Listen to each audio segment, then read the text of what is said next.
Joseph avait maintenant 110 ans. Il avait vécu presque toute sa vie en Égypte, loin de la terre de ses ancêtres. Depuis ce jour où ses frères l'avaient vendu, beaucoup de choses avaient changé. Il était devenu l'homme de confiance du Pharaon, avait sauvé le pays de la famine, et même sa propre famille était venue s'installer en Égypte grâce à lui. Mais maintenant, Joseph sentait que sa fin approchait. Il fit venir ses frères et les membres de sa famille. Et là, il leur dit quelque chose de très important. Ce n'était pas un discours long, pas une prière théâtrale. Non, il alla droit au but. Je vais mourir, mais Dieu vous fera sortir d'ici, vers le pays qu'il a promis à Abraham, à Isaac et à Jacob. Joseph savait que ses descendants ne resteraient pas pour toujours en Égypte. Il croyait que Dieu allait tenir sa promesse, et il leur demanda une chose très simple, mais symbolique. Quand Dieu viendra pour vous faire sortir d'ici, emportez mes os avec vous. Il ne voulait pas être enterré en Égypte comme un Égyptien, même s'il avait une haute position, memo que au povo égyptio au respectas. Joseph ne voulait pas être associé à une terre qui n'était pas celle que Dieu avait promise à sa famille. Peu après, il mourut. Les Égyptiens l'embaumèrent, comme ils le faisaient avec les grands personnages, et son corps fut placé dans un cercueil, en Égypte. Il n'y a pas de détails sur un enterrement en grande pompe ou un tombeau spécial.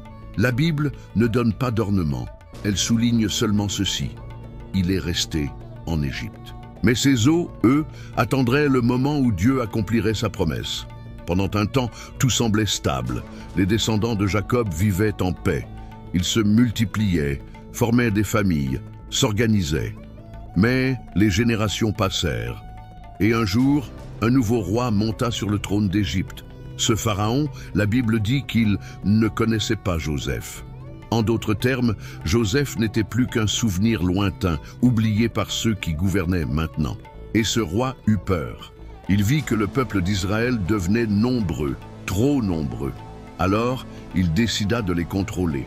D'un peuple invité, ils devinrent des esclaves. On les força à travailler dur. On leur imposa des charges lourdes. On voulait les écraser. Ils n'étaient plus les invités de Pharaon. Ils étaient une main-d'œuvre gratuite. Mais même dans la souffrance, les Israélites n'oublièrent pas ce que Joseph avait dit. Dieu viendra vous chercher. Et ces os, ils étaient toujours là, quelque part, dans un cercueil, en Égypte, en attente. Beaucoup d'années ont passé depuis la mort de Joseph. Plusieurs générations sont nées, ont grandi et sont mortes en Égypte. Le peuple d'Israël est maintenant très nombreux. Mais il n'est plus libre, il est opprimé, esclave, écrasé sous les ordres du Pharaon. Et pourtant, au fond des cœurs, une mémoire reste vive. Celle d'un homme juste, respecté, qui avait dit une phrase simple mais puissante: « Dieu vous visitera et vous emporterez mes os. » Dans cette période sombre, un enfant hébreu est sauvé de justesse d'un décret cruel. Son nom, Moïse. Dieu l'appelle plus tard pour libérer son peuple. Il ne s'agissait pas juste de sortir de l'Égypte, il s'agissait d'accomplir une promesse faite des centaines d'années plus tôt. Une promesse faite à Abraham, renouvelée à Isaac, répétée à Jacob et rappelée par Joseph, juste avant de mourir. Quand Moïse revient en Égypte pour affronter Pharaon, les 10 plaies tombent sur le pays. Le peuple enfin peut sortir. C'est l'Exode, le moment que Joseph attendait, le moment que ses os attendaient, et la Bible est très claire sur ce point.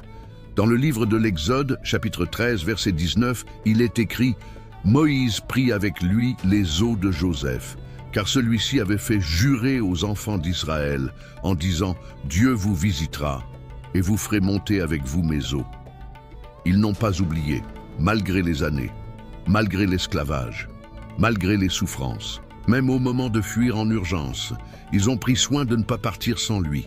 Joseph n'a pas été abandonné. Ce qu'il avait demandé, ils l'ont respecté. Ses os quittèrent l'Égypte en même temps que tout le peuple. Mais cette marche allait être longue, très longue. 40 ans dans le désert, à tourner en rond, à lutter contre la peur, la révolte, la faim, les conflits internes. Et pendant tout ce temps, les os de Joseph étaient là, pas enterrés, pas oubliés, transportés avec respect, Comme un rappel, Dieu tient toujours ses promesses, même si cela prend du temps. Joseph ne voyait pas la sortie. Il n'était plus vivant. Mais sa foi, elle, avait traversé les générations.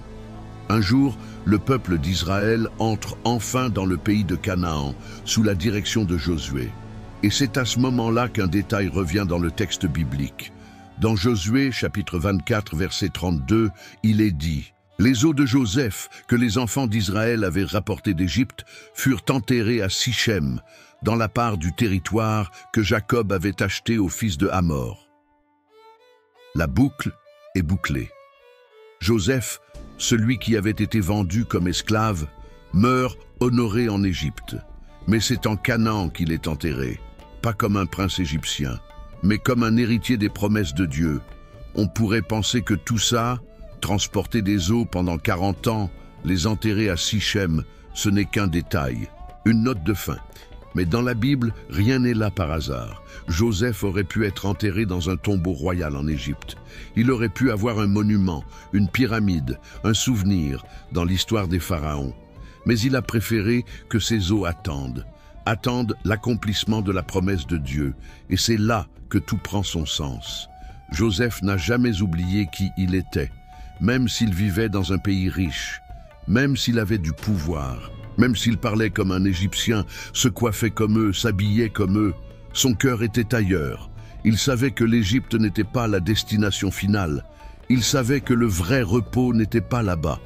Et il voulait que son dernier geste sur cette terre soit un témoignage pour les générations après lui.